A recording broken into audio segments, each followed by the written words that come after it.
Hi everybody, I'm Philip VanDusen, and today I'm going to talk to you about 10 ways that you can stay creative.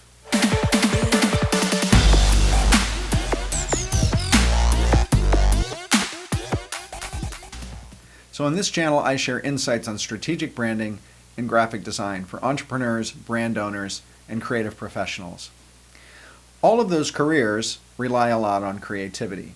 Creativity is critical to succeeding as a creative professional or an entrepreneur. Great ideas don't just drop out of the sky. You have to create an environment for those ideas to grow and to be nurtured. So here's my list of 10 ways to make sure that you can stay creative. Number 1, quit beating yourself up. Everyone hits a dry spot. Creativity isn't a constant. It's not always to 11 all the time. It ebbs and flows. So give yourself a break. Because if you try too hard, you're just going to clench, and then the ideas can't get in and flow. Number 2, carry a notebook everywhere. Digital is great, iPhones are great, iPads are great, but digital can get lost. How many ebooks have you bought that you've never read? If you carry a notebook and you actually physically write it down or sketch it out, you're always going to have it at the ready. So sketch, doodle, write, tear stuff out and paste it in. Carry a notebook with you everywhere you go. Number 3, get outside and walk. It's scientifically proven that just getting some fresh air and going for a 10-minute walk will drastically increase your productivity and your positivity and new ideas that are going to come to you. Number 4, copy something. All fine artists learn by copying. Designers actually learn a lot by copying as well. So do writers. Business people a lot of times form businesses by mashing up 2 other business ideas. There's very little in the world that's really original. So be easy on yourself.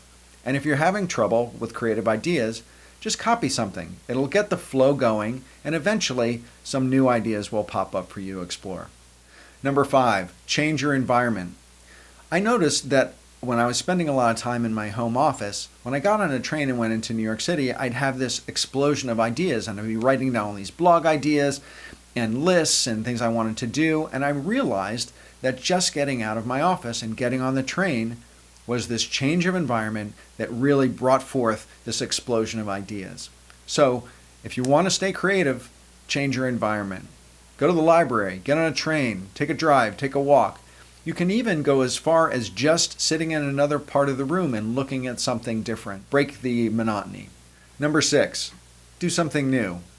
If you do a lot of designing, do some writing. If you do a lot of writing, do some sketching. There's a saying that says if you want to change what you get, you've got to change what you do. So, in order to jog loose those creative ideas, do something new. Number 7, practice.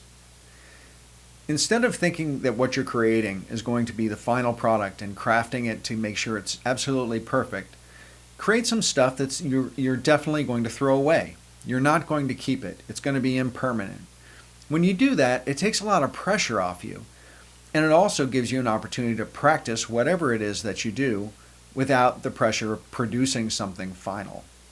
And when you do that, a lot of times it frees you up and more creative ideas come in than would if you were trying to control it.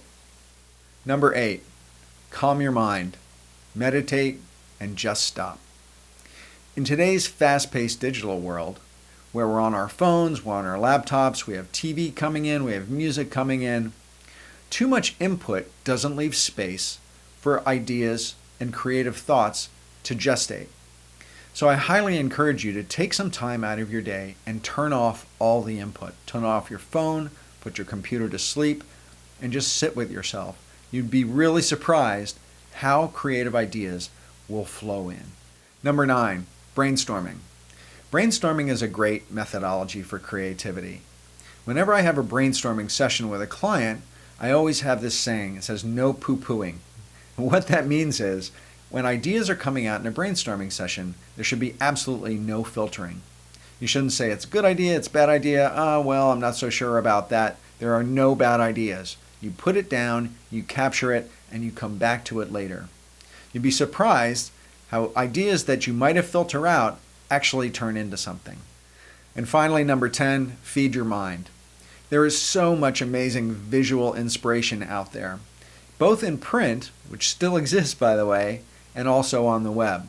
There's a lot of applications that make it really easy to collect images, things like Pinterest, obviously, or Nice, N-I-I-C-E, which makes it really easy to make mood boards, or Behance. Gather those images, collect like a fiend, drop them all into a Keynote document, or a PowerPoint document, or even a Google Sheet document, and collect them. You can even capture images onto Evernote or Google Keep. Be a voracious collector of visual inspiration. It will definitely improve your creativity. So that's it. I hope you enjoyed this video. If you did, hit subscribe below so you can see my videos when they come out. And visit me at my website, philipvandusen.com, and shoot me a note. I'd love to hear about your successes and challenges with your own brand or your own creative practice. And while you're there, make sure to subscribe to my newsletter. It's called Brand Muse, and it comes out every 2 weeks, and I share insights and methodology and trend for graphic designers, creative professionals, and entrepreneurs. And with that, thanks again for watching, and bye for now.